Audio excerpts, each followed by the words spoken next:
Garage rock is a raw form of rock and roll that was first popular in the United States and Canada from about 1963 to 1967. Its name derives from the perception that many often rehearsed in a family garage. The style was characterized by lyrics and delivery that were more aggressive and unsophisticated than in commercial pop music at the time, often, for instance, using guitars distorted through a fuzzbox.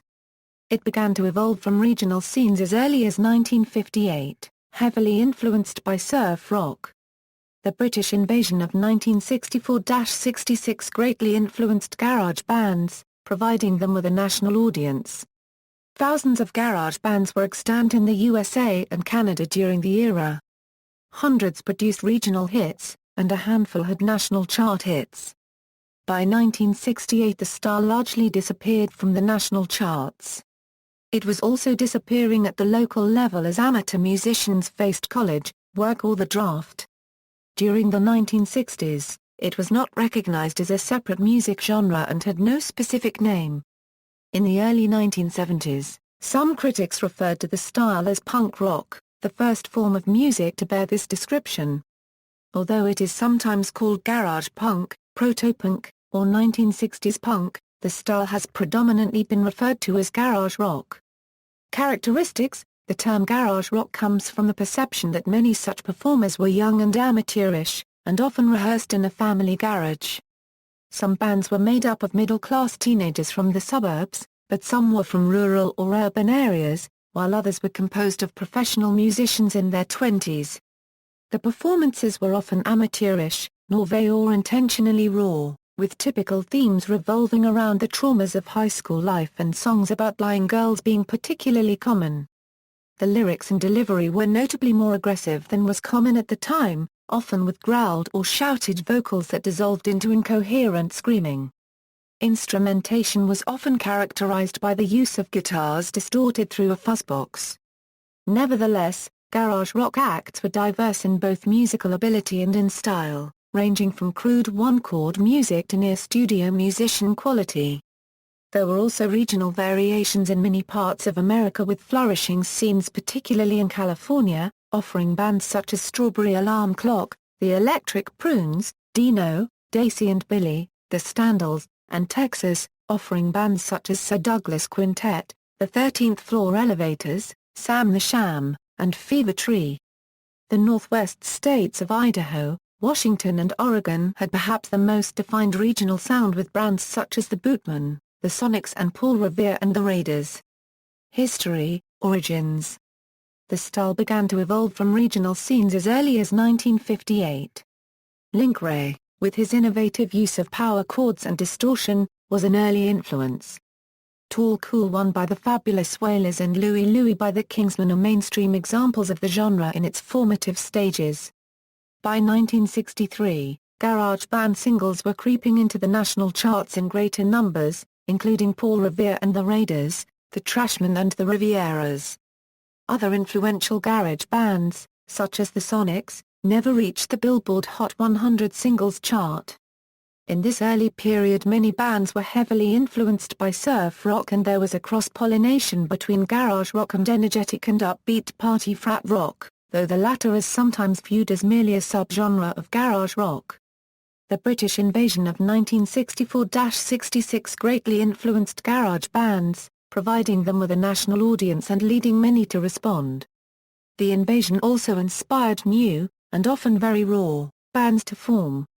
Garage rock bands were generally influenced by those British beat groups with a harder, blues-based attack, such as the Kinks, the Who, the Animals, the Yardbirds, the Small Faces, the Pretty Things, Them, and the Rolling Stones. A handful of British garage bands were formed, the most successful being the Troggs. Another influence was the folk rock of the Byrds and Bob Dylan, especially on bands such as The Leaves. Peak of popularity. Thousands of garage bands were extant in the USA and Canada during the era and hundreds produced regional hits. Usually thought to be the first to enjoy national success were the Beau Brummels with Laugh, Laugh, and Just a Little, which both reached the top 15 in 1965.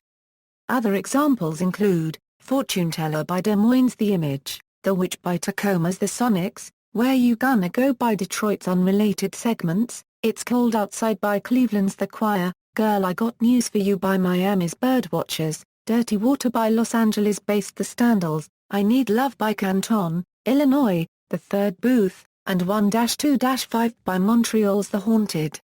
The November 12, 1966 issue of Billboard cited that sales of the 96 Tears single by and the Mysterians, a band from Michigan, had attained sales of 1 million copies. Boston's Remains, though only able to make it onto Billboard's bubbling under charts, had enough of a following and reputation to open for the Beatles during their 1966 U.S. tour. Michigan's Shondells released a minor regional hit in 1964 before disbanding. When it was unearthed by a Pittsburgh DJ in 1965, the resulting success of Hanky Panky revived the moribund career of Tommy James, who formed a new group of Shondells. Tommy James and the Shondells followed up with 12 more top 40 singles. Tommy also had 3 top 40 singles as a soloist. The 1965 song Ademelissa Cubed N. by Peruvian act Los Psychos is considered a South American classic. Allmusic, writing about Los Psychos, noted the guitars sound like nothing so much as fountains of sparks, the drums have a tribal post-surf throb, and the vocals are positively unhinged, and these guys were a punk rock band, even if nobody outside Lima knew it at the time. Decline. Despite scores of bands being signed to major or large regional labels, most were commercial failures. For instance, Going All the Way by the Squires was issued on a national label under and is now regarded as a genre classic, but was not a hit anywhere. It is generally agreed that garage rock peaked both commercially and artistically around 1966. By 1968 the style largely disappeared from the national charts. It was also disappearing at the local level as amateur musicians faced college work or the draft. New styles had either evolved out of garage rock or replaced it, such as psychedelic rock, progressive rock, heavy metal, country rock, and bubblegum.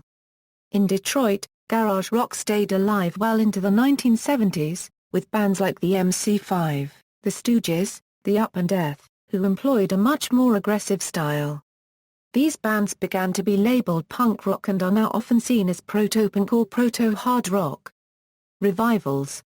The revival of garage rock can be traced to the release of the 2-disc Nuggets compilation in 1972 by future Patti Smith guitarist Lenny Kaye, which drew together both commercially successful and relatively obscure tracks from the mid-1960s and whose sleeve notes helped coin the phrase punk rock to describe the phenomenon. Iggy Pop and the Stooges, arguably the last garage band, carried garage rock into proto-punk in the early 1970s. The mid to late 1970s saw the arrival of the quintessential garage punk bands, most notably the Ramones, who were usually considered the first punk band. In the 1980s, another garage rock revival saw a number of bands linked to the underground music scene earnestly trying to replicate the sound, style, and look of the 1960s garage bands, including the Chesterfield Kings, the Fuzztones, the Pandoras, and Liars. This trend coincided with a similar surf rock revival, and both styles fed into the alternative rock movement and future grunge explosion, which some say was partially inspired by garage rock from the Tacoma area like the Sonics and the Wailers, but was largely unknown by fans outside the immediate circles of the bands themselves. This movement also evolved into an even more primitive form of garage rock that became known as garage punk by the late 1980s, thanks to bands such as the Gories, the Mighty Caesars, the Mummies and the Headcoats. Bands playing garage punk differed from the garage rock revival bands in that they were less cartoonish caricatures of 1960s garage bands and their overall sound was even more loud and raw, often infusing elements of proto-punk and 1970s punk rock. The garage rock revival and garage punk coexisted throughout the 1990s and into the 2000s with many independent record labels releasing thousands of records by bands playing various styles of primitive rock and roll all around the world. Some of the more prolific of these independent record labels included Distress, Get Hip, Bomp, and Sympathy for the Record Industry. In the early 2000s, a garage rock or post-punk revival achieved the airplay and commercial success that had eluded garage rock bands of the past. This was led by 4 bands: The Strokes of New York City, The Hives of Fagersta, Sweden, The Vines of Sydney, and The White Stripes from Detroit, Michigan, christened by the media as the Bands, or the Saviors of Rock and Roll. Other products of the Detroit rock scene included the Von Bondies, Electric Six, the Dirt Bombs and the Detroit Cobras. Elsewhere, other acts such as Billy Childish and the Buff Medways from Chatham, England, the Noise Conspiracy from Umeå, Sweden, the 5.6.7.8s from Tokyo, Japan, and J-Rated and the Oblivions from Memphis, USA enjoyed moderate underground success and appeal. A second wave of bands that managed to gain international recognition as a result of the movement included the Black Keys, Black Rebel Motorcycle Club, Yeah Yeah Yeahs, The Killers, Interpol, and Kings of Leon from the US, the Libertines, Arctic Monkeys, Block Party, Editors, and Franz Ferdinand from the UK, Jet from Australia, and the Datsuns and the D4 from New Zealand. The mid-2000s saw several underground bands achieve some mainstream prominence. Bands such as Black Lips and J-Rated, who initially released their records on traditionally garage punk labels such as In the Red Records, began signing to larger, more well-known independent labels. Several bands followed them in signing to larger labels such as Rough Trade and Drag City.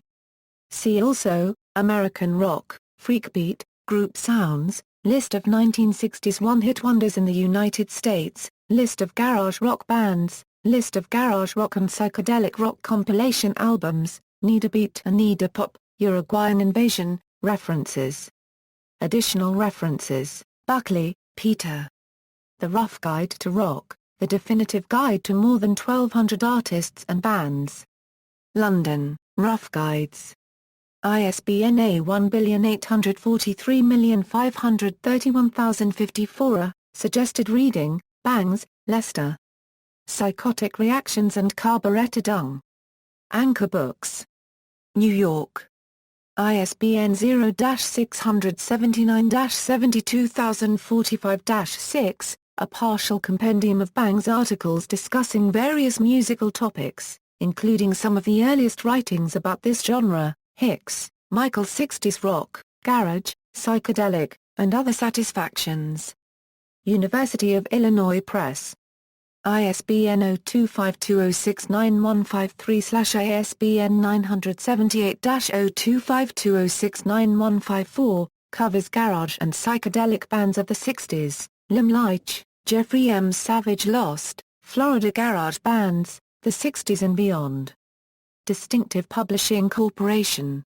ISBN 978-0942963120, covers 60s Florida garage rock scene. Marks, Ian D. and McIntyre, Ian. Wild About You, The 60s Beat Explosion in Australia and New Zealand. Verse Chorus Press. Portland, London, Melbourne. Foreword by Ian McFarlane. ISBN 978-1-891241-28-4, covers 60s garage rock scene in Australia and New Zealand. Nobles, Mark. Fort Worth's Rock and Roll Roots. Arcadia Publishing. ISBN 0738584991/ISBN 978-0738584997, covers 60s Fort Worth garage rock scene. Unterberger, Richie. Unknown Legends of Rock and Roll, Psychedelic Unknowns, Mad Geniuses, Punk Pioneers, Lo-Fi Mavericks and more. Backbeat Books.